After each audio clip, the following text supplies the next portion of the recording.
SN medical college के स्त्री व प्रसूति रोग विभाग व एओजीएस द्वारा आयोजित 36वां यूपी कॉन 2025 का हुआ शुभारंभ। मुख्य अतिथि सुनीता तांदुलवाटकर ने, जिसके साथ निर्मल बनारस अभियान का भी शुभारंभ किया। आयोजकों के अनुसार फोक्सी ने सर्वाइकल कैंसर मुक्त भारत की मुहिम की शुरुआत की है। Federation of obstetric and gynaecological society of India ने भारत को सर्वाइकल कैंसर मुक्त बनाने की मुहिम छेड़ दी है। राष्ट्रीय आंदोलन के रूप में इस पायलट प्रोजेक्ट निर्मल बनारस अभियान को प्रधानमंत्री नरेंद्र मोदी के संसदीय क्षेत्र बनारस से शुरू किया जा रहा है। यह घोषणा hotel double tree by Hilton में एसएन मेडिकल कॉलेज के स्त्री व प्रसूति रोग विभाग व एओजीएस द्वारा आयोजित 36वां यूपी कॉन 2025 का शुभारंभ समारोह में मुख्य अतिथि व फैक्सी के राष्ट्रीय अध्यक्ष सुनीता तांदुलवाटकर ने की, जिन्होंने कहा कि जल्द ही आगरा सहित समूचे उत्तर प्रदेश व देश के अन्य प्रांतों में इस प्रोजेक्ट को लागू किया जाएगा। निर्मल बनारस अभियान में 5000 महिलाओं की एचपीवी सर्वाइकल स्क्रीनिंग की जाएगी। जिन महिलाओं की रिपोर्ट पॉजिटिव आएगी उन्हें आगे जांच व उपचार के लिए टाटा मेमोरियल सेंटर वाराणसी भेजा जाएगा। इसके लिए 20 स्त्री रोग विशेषज्ञों की टीम तैयार की गई है।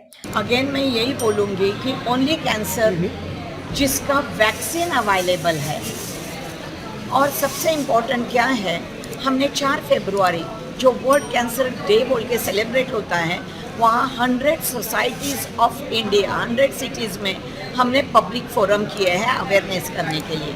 देन 4 मार्च को हमने 40 सोसाइटी में गायनेकोलॉजिस्ट को सेंसिटाइजेशन किया है। अभी दूसरा प्रॉब्लम ये है कि सर्वाइकल कैंसर वैक्सीन जो आपने पूछा, ये एक्सपेंसिव है। अपने इंडिया में भी सर्वाइकल कैंसर वैक्सीन बनाया गया है, उसकी कॉस्ट बहुत कम है कंपेयर टू इंटरनेशनल। तो इंडिया के सर्वाइकल कैंसर वैक्सीन भी दे सकते हैं। बहुत एनजीओज मुझे मालूम है जो ये कैंसर का वैक्सीन दे रही है, रोटरी क्लब्स दे रहे हैं 500,000 लोगों को।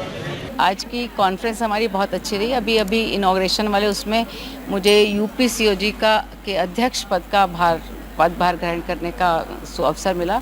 मैं बहुत ही आभारी हूँ हमारे यूपीसीओजी के सीनियर्स के लिए, और मैं कोशिश करूँगी कि हम उत्तर प्रदेश में महिलाओं के स्वास्थ्य के लिए लग के काम करें, और हमारा जो मेन मोटिव होगा सर्वाइकल कैंसर के लिए बहुत ज़्यादा काम करेंगे, और मातृ मृत्यु दर कम करने के लिए हम कोशिश करेंगे कि हम कैंप्स वगैरह भी करें और वर्कशॉप्स करें, जिससे कि मातृ मृत्यु दर जो अधिक है, कई जगह पर नहीं आता है सबको, उसको प्रिवेंट करने के तरीके उस पर काम करें। आज सुबह जो कॉन्फ्रेंस हुई उसमें डॉक्टर अलका कृपलानी जो एम्स की पुरानी विभागाध्यक्ष रही हैं, उनका एक लेक्चर था जिसमें उन्होंने उस पर बताया कि ऑपरेशन के बाद जो स्कार होता है उस पर स्कार प्रेगनेंसी के आजकल चांसेस बहुत बढ़ गए हैं, जो कि बहुत ही खतरनाक चीज़ है। तो उससे कैसे रोका जाए, उसके लिए उन्होंने ऑपरेशन सिजेरियन जो हम लोग करते हैं, जो कि बहुत कॉमन ऑपरेशन है, हर गायनेकोलॉजिस्ट करता है, उसमें क्या क्या सावधानियां बरती जाएं जिससे कि ऐसा हो ही ना कि वहाँ पे दोबारा जब प्रेगनेंसी हो तो वहाँ लग सके। क्या सूचर मटेरियल यूज़ करें, क्या कैसे स्टिचेस लगाएं, और इनकेस यदि हो ही जाता है किसी को तो उससे कैसे निपटा जाए, उसको हिस्ट्रोस्कोपी से, लैप्रोस्कोपी से कैसे ट्रीट किया जाए, क्योंकि स्कार के ऊपर जब प्रेगनेंसी लग जाती है तो वो उसमें बहुत ही कॉम्प्लिकेटेड हो जाती है, ना तो वो प्रेगनेंसी चल पाती है और माँ के लिए भी बहुत ज़्यादा खतरनाक होती है। आज हमारी कॉन्फ्रेंस का दूसरा दिन था और रिकॉर्ड तोड़ सफलता जिसे कहते हैं वो मिली, जिसमें कि हमारे 750 रजिस्ट्रेशंस हुए हैं, और इतनी सारे हॉल्स में बहुत अच्छी व्याख्यान हुए।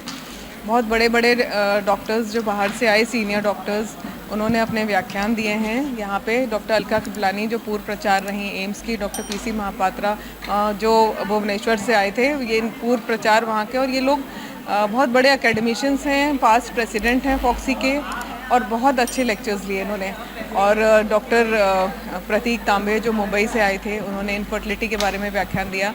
तो आज बहुत सारे अच्छे लेक्चर्स हुए। डॉक्टर सुनीता तांडुलवारकर हमारी फॉक्सी प्रेसिडेंट ने बताया, उन्होंने एक न केवल ये एंडोस्कोपी जो आजकल लेप्रोस्कोपी हमारा फ्यूचर है सर्जरी का, उसके बारे में बताया, और ये बताया कि उन्होंने एकदम स्क्रैच से, कहते हैं ना, जो शुरू करना, वैसे शुरू करके आज वो एकदम चोटी पे हैं, जो उनका रूबी हॉल हॉस्पिटल है पुणे में, उसको देख के अगर आप आओ तो एक 7 स्टार होटल लगता है, और उन्होंने अपनी मेहनत से वहाँ तक पहुँची हैं। तो सीखने की लगन थी एंडोस्कोपी करने की। और सबसे अच्छी बात यह है कि जब भी हमने कि आप कोई ऑपरेशन करने जाएं उससे पहले आधे से 1 मिनट भगवान का ध्यान कर लें कि ये ऑपरेशन आप नहीं, भगवान करने जा रहे हैं, और उसके बाद उस मरीज़ का अच्छा ही होगा। तो एक बहुत अच्छा तरीका है, बहुत अच्छा मैसेज है कि हर ऑपरेशन से पहले आपको आधे से 1 मिनट भगवान का ध्यान कर लेना चाहिए कि भगवान ये हम नहीं, आप करने जा रहे हैं, और भगवान तो सबका भला करेंगे ही। इन कॉन्फ्रेंसेस का हमारे लिए बहुत महत्व है। खास करके कल हमारे यहाँ 5 वर्कशॉप हुई थी जो बहुत ही डायनेमिक थी। नंबर 1 लेप्रोस्कोपिक सर्जरी में जो नए नए इनोवेशंस हो रहे हैं वो हमारे यंग डॉक्टर्स जो आ रहे हैं उनको समझाने के लिए। अल्ट्रासाउंड की वर्कशॉप हुई थी, वो भी उनको बताने के लिए। और एक ही भयंकर समस्या होती है स्त्रियों में डिलीवरी के बाद में, कई बार ब्लीडिंग होती है जिसमें उनके जीवन मृत्यु का सवाल होता है, तो वो भी ट्रेनिंग के लिए बहुत इंपॉर्टेंट थी। इसके अतिरिक्त हमारे यहाँ डॉक्टर्स को मौका मिल जाता है कि वो जो उनका वर्क है उसको प्रेजेंट कर सकें ताकि वो इंटरनेशनली और नेशनली रिकॉग्नाइज हो जाए।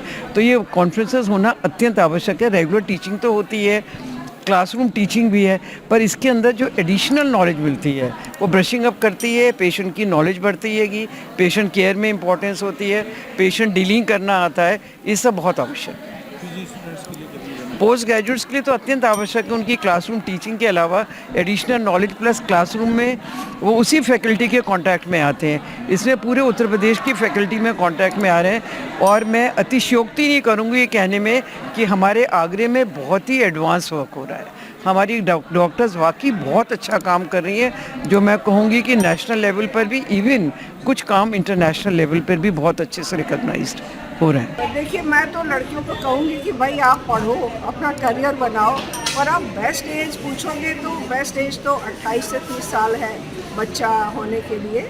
तो जैसे और फिर 32 तक तो कर ही लेना चाहिए। जैसे मैंने शुरू में ही कहा कि 32 के बाद डिक्लाइन होना शुरू हो जाता है। मैम, एक मिसकंसेप्शन है या कुछ भी इसको हम माने कि औरतों को ही बांझपन इनफर्टिलिटी के लिए बहुत बड़ा मिसकंसेप्शन है।